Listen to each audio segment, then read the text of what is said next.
Hi, welcome. Thanks for clicking on this video. Is the white dragon a viable flag to fly to represent England or the English people? I'll discuss that in this video.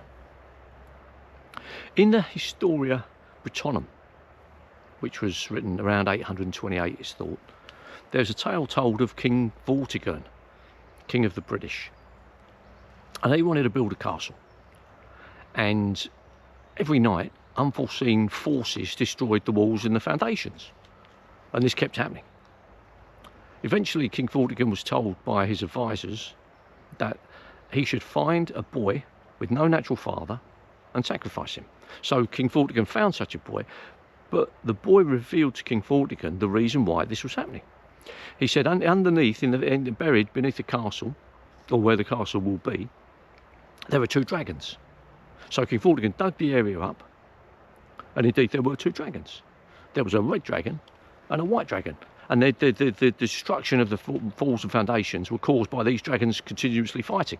So eventually the red dragon beats the white dragon, and the boy reveals to King Vortigern that the red dragon represents him and his people, the Brythonic Celts, the Welsh if you like, and the white dragon represents, I say English, they weren't English at the time, the Anglo-Saxons, or the English.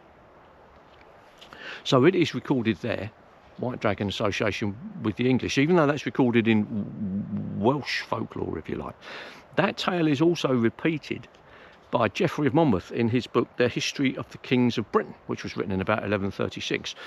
But Geoffrey of Monmouth attributes the boy as being Merlin, because Geoffrey of Monmouth also told tales of King Arthur. And it's only in these are the only two references of this tale of a red dragon representing the Brythonic Celts, the Britons, the Welsh, fighting the white dragon who represented the English, the Anglo-Saxons.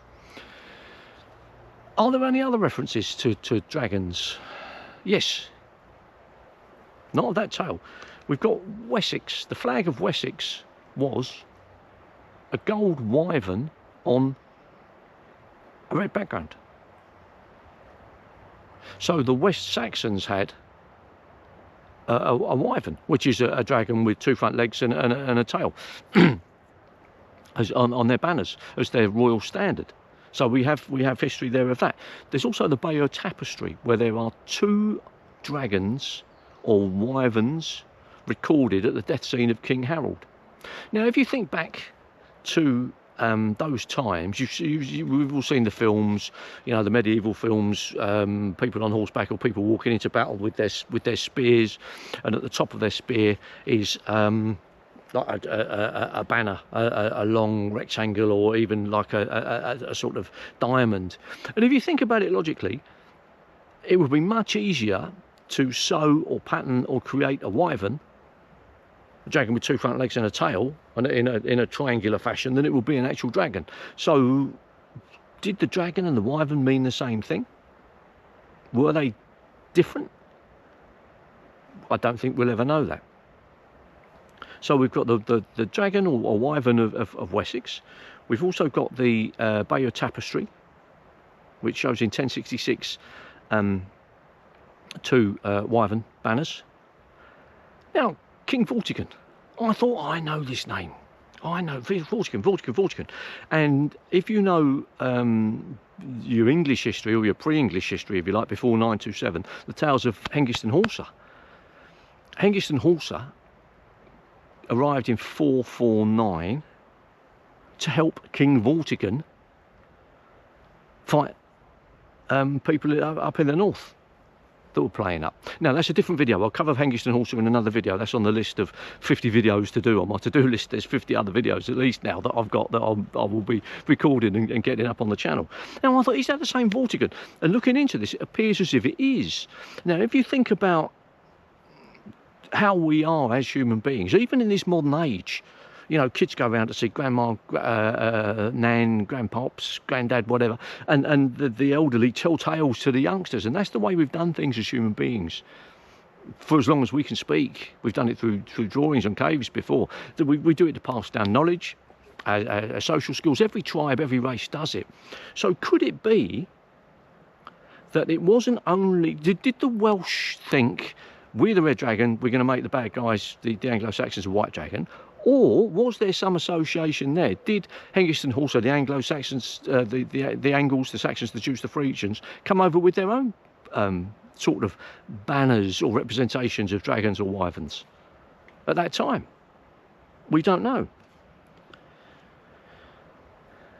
Was that heraldic, representing a person, or was it representing the people in all these times? Well, it's a thing to think about. Now, in modern days, there's, I think it was Sir Walter Scott, the Saxon war song, Sons of the White Dragon. References, that was written in 17 something. That references Sons of the White Dragon, the people of England, the fighting men of England.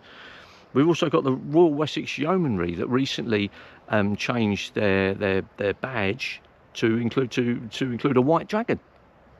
There was an archbishop in Canterbury that on his clothing had a clasp, I think, 20 odd years ago, and there was a white dragon and a red dragon there.